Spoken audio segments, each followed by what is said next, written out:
to borrow and spend trillions of dollars on government programs that don't work. Joining me now, California Congresswoman Barbara Lee, who is launching a series of 50 speeches in 50 days to rekindle the war on poverty. Congresswoman, it's nice to see you this morning.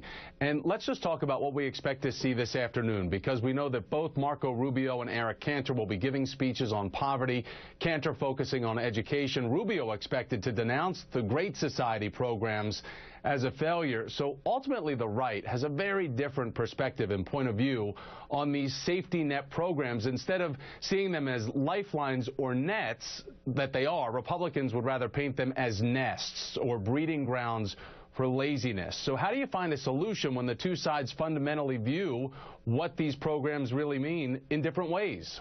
We have to find a solution, because we're talking about nearly 50 million people living in poverty now, 16 million of whom are children. We have a long way to go. We have to create economic growth and job opportunities. But of course, the Republicans and the Tea Party are standing in the way. And so what the Republicans are continuing to do is to promote the economic policies, quite frankly, of the Bush administration, which of course got us into this mess that we're in now, with poverty rates beginning to soar. When you look at what is taking place today, we're trying to extend the emergency unemployment compensation policies and programs. We're talking about 1.4, 1.5 million people who are without emergency unemployment compensation. That has helped 11 million people stay out of poverty. When you're talking about what we want to do as Democrats, raising the minimum wage from $7.25 to $10.10 an hour, I think it should be, of course, a living wage, but minimally we should raise it minimum wage.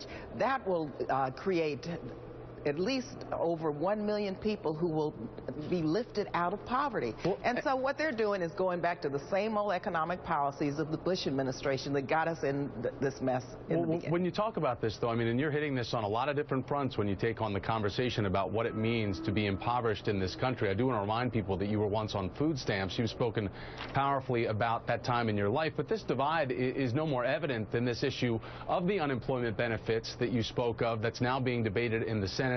And we have House Majority Leader John Boehner opposing an extension that is not paid for. Now, President Johnson said, quote, "This will not be a short, easy struggle, but the richest nation on earth can afford to win it." What will yours and other members of Congress and the message be over the next coming days? Because there are some people, Congresswoman, who say, well, the president has been in office for 5 years. He needs to take ownership of this economy, and it's not just a kickback to the 8 years under President Bush. Well, when you look at what has taken place, I think the facts speak for themselves. The president came forward with an economic recovery plan when he first took office because of the Bush administration policies. We were losing hundreds of thousands of jobs. That has worked. We haven't gotten to a full employment economy, but the employment rate has gone significantly down. The Republican Tea Party has been obstacles all along the way. They have not actually supported any of the president's economic policies. When you look at the government shutdown and the budget cuts, we're looking at a Republican Party which really has begun to erode the safety net. They supported a $40 billion in food stamp cuts out of the House. That's unconscionable. And yes, there's some of us who have been on public assistance and food stamps. That was a very difficult period during my life, but my government was there for me. The people were there for me.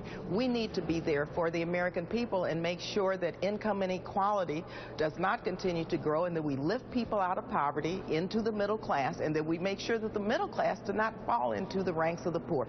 That's what we're fighting for. We're fighting to cut poverty in half in 10 years. Immediately, we want this unemployment compensation, this emergency unemployment compensation bill passed. Congresswoman, when we talk about that, real quickly, the Washington Post has this report out saying that House Republican leaders sent a memo this week to the entire GOP conference with talking points designed to help rank-and-file Republicans show compassion for the unemployed and explain the Republican position on unemployment benefits, urging them to be empathetic toward the unemployed and understand how unemployment is a personal crisis for individuals and families. So while the right is getting its rhetoric together and how to come out on front of this, if there are reforms on the table to be negotiated from the Democratic side, what specifically would you be willing to talk about with Republicans to find a compromise on the extension? Well, first, the Republicans are trying to appear compassionate, but they will not support, at least up until now, the Speaker has not said he would support emergency unemployment compensation. We should not use the most vulnerable, people who are living on the edge, as political pawns. We've never had to find what they call pay-fors in this. We need to go on and pass it at least for 3 months so we can work on a longer-term solution. People want to work. People do not want to be on unemployment compensation.